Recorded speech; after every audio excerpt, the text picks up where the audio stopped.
Thank you for having me today. It's my great honor to be with my friends at Cara again. I just miss seeing you all in person. I'm going to take about 7 minutes to introduce myself, and then I'll finish with a specific discussion on some of the issues in the prep. So I am Brynne Kennedy, and I hope to have the incredible honor of representing all of you in Congress next year. I actually spent much of my life pretty far from politics, however. I spent the last 15 years working in the private sector, most of it at a business. I started at my kitchen table and grew to operate all over the world. That business is still growing strong, and we help people connect to jobs and help companies manage employees working in all different ways. In fact, we were dealing with Zoom meetings and working from home way before COVID-19 hit. I even wrote a book about it.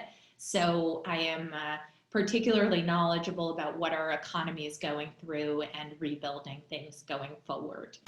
But let me tell you about why I actually decided to run for Congress, because I do remember the exact moment. As our company grew, I was invited to Washington to do some feedback with members of Congress on the economy. And quite frankly, I was a little bit mystified when I talked with folks in both parties. They just felt so detached from the realities of our economy, our small businesses, our working families, and our seniors. And I thought, if I ever did my job like this, ignorant of substance, focused on conflict instead of collaboration, then I would be fired, and with good reason. And I asked myself, why do we accept this in Washington and not in other parts of the world? And how can I be a part of changing it? So I jumped in, because complaining is not enough. Our incumbent Congressman Tom McClintock is everything that is wrong with Washington. He's been in politics for 40 years. He has taken in $4 million from taxpayers, and he's never lived in our community, never passed a single piece of consequential legislation, and is voted the fifth most partisan member of Congress. That's 430th out of 435 in actually getting anything done for us. So with your help, it is time for us to bring change to our community.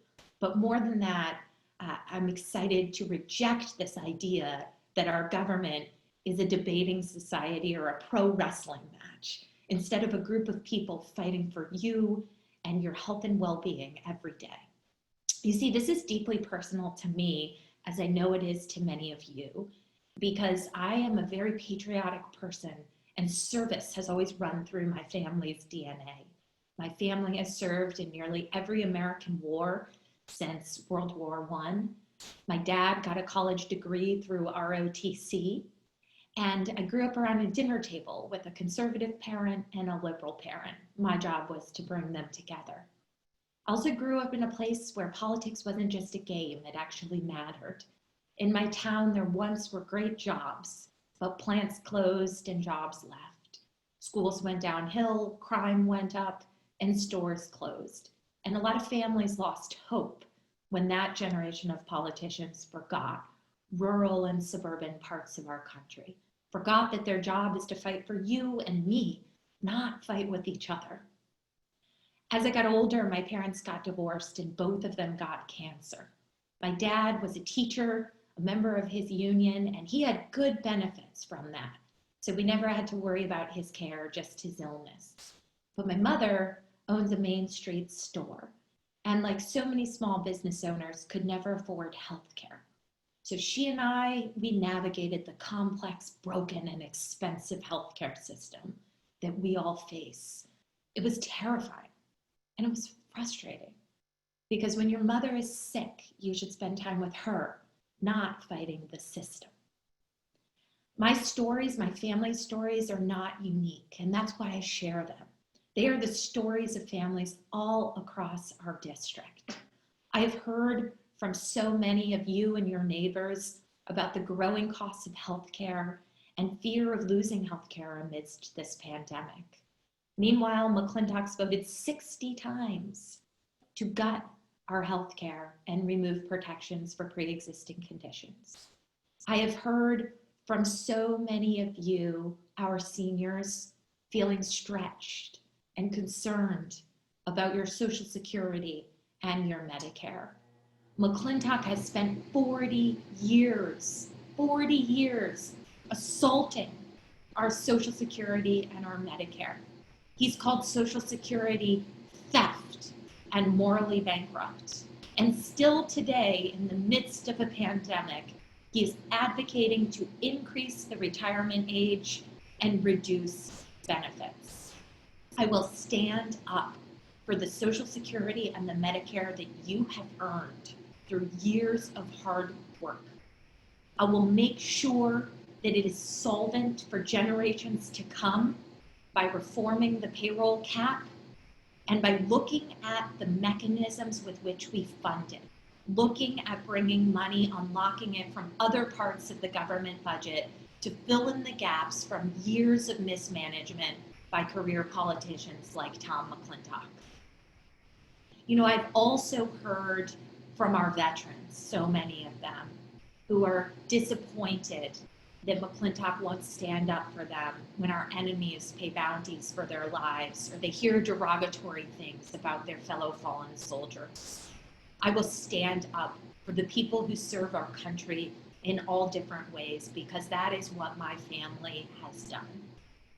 And finally, we have a lot of needs here to rebuild our economy. I know that there are so many small businesses struggling to make payroll and ends meet. We have folks who have been laid off. We have folks balancing working from home and homeschooling. And we have infrastructure that is woefully out of date right now, roads and broadband.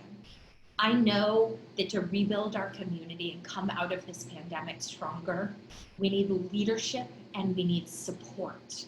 Support for our local governments, support for the programs that we all rely on. But McClintock, he's more interested in philosophy. He was the only member of Congress of either party from California, that's all Republicans and all Democrats, to vote against COVID aid for our community. He's mocked masks, and he denounces the public health guidelines that allow us to reopen our businesses, to reopen our schools, and keep all of us safe amid this virus. That is not leadership, that is partisanship. And that is the thing that is making so many people lose faith in our government and lose faith in Congress. Washington is failing. And when your sports team is failing or your business is failing, you change the people in it. We are a community that stands together in some of the most difficult circumstances. We stand together when there's a wildfire, like all of those around us today. We stand together as we confront this pandemic. I've seen the most incredible support for one another, buying groceries for folks who couldn't go out themselves or because they were vulnerable, helping your neighbors and your friends through these times, helping people with their children to care for them. That is the community that we are. We stand together, whether against a wildfire, a pandemic, or a government that has forgotten us. And what I am offering this year is I am offering change, real representation for the issues that matter, new ideas to attract investment and jobs to critical programs and to our area, and new energy to fight and innovate to make sure that the retirement you have earned is there, that it keeps up with your cost of living, that your health care is there for you as you retire, and for all kinds of other issues that our friends and our neighbors talk about at their kitchen table every day. I look forward to the honor to represent you in Congress. But more than that, I look forward to working with all of you to turn a page to a new era where we say, let's put partisanship and these performances all over social media aside, and let's focus on people and progress for our community. Thank you so much, and I would love to take your questions. Thank you. Now is your chance to ask Brynne a question. Thank you so much, Brynne, for your remarks. So those of you, if you would like to ask the question, if you are on Zoom, click on participants so you'll see the list of names, and below the click, raise your hand. When you're done, lower your hand. If you are on the phone, press *9 and you will be put on the line of questions. You will have 1 minute to ask your question. So please go ahead. First question is from Lynn Snyder. Lynn, if you could unmute, please.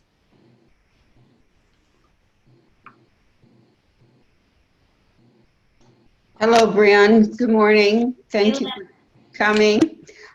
Do you support the development of a universal long-term services and supports benefit for all Californians so that Californians can choose to age in their homes and communities?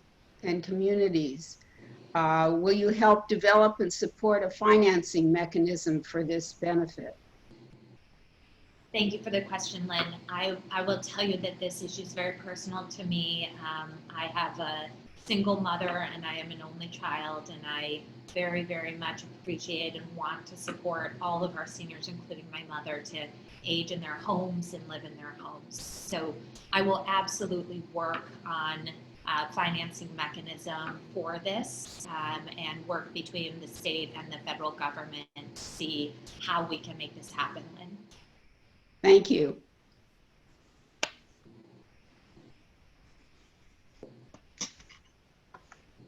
It looks like we have a question in the chat from Virgil Nelson.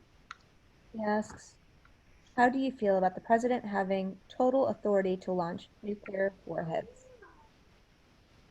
Well, it is actually Congress that has the authority to vote to take us to war. And I do believe in separation of the branches of government and the Constitution. So, I support Congress's role in any military action.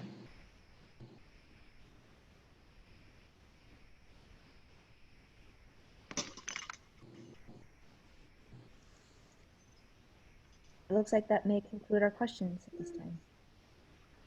Well, again, Brynne, we thank you so much for joining us today and taking time out of your busy schedule. And we wish you the best of luck in your campaign. Thank you so much for having me. I hope to earn your support, your votes in November. If you like what you hear tonight, I'll just leave you with a couple of things. One, you can learn more on my website, brynneforcongress.com. You can learn more about my opponent at mcclintockfacts.com, 40 years of partisan dysfunction. Check it out, share it widely, please. And we would love to have you get involved in the campaign. Click Get Involved on our website. There's volunteer opportunities. And if you can contribute to the campaign by making a donation, that will help us to fund what we need to do in the next 2 months to win. I don't take corporate PAC money. I stand with all of you to make this happen. Thank you.